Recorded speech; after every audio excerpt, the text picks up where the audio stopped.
Yesterday, we reported on the current Lake Havasu City budget situation.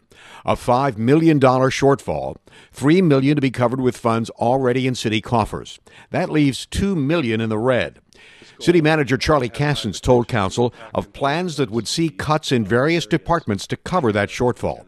To clarify what we reported earlier, these individual department cuts would reflect their share of the $2 million, not their total budget.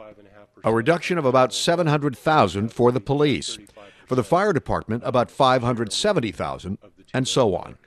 Cassens reported on an employee survey that sought internal suggestions to deal with the budget problem.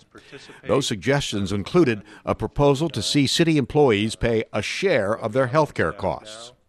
As you can see, 94% is pretty convincing. 94% of the respondents said they're willing to contribute 5% towards their medical benefit, that they're paying zero now.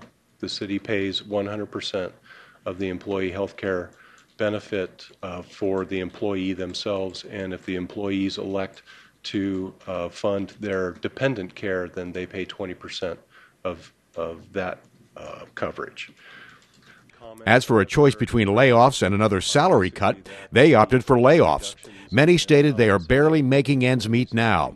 A large majority preferred unpaid furlough days to additional salary reductions. If additional layoffs are necessary, 14 budgeted but unfilled positions would go.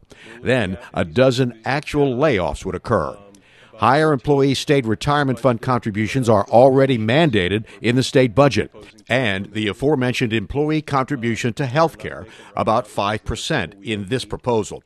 Adjustments to reduce overtime pay are also in the plan.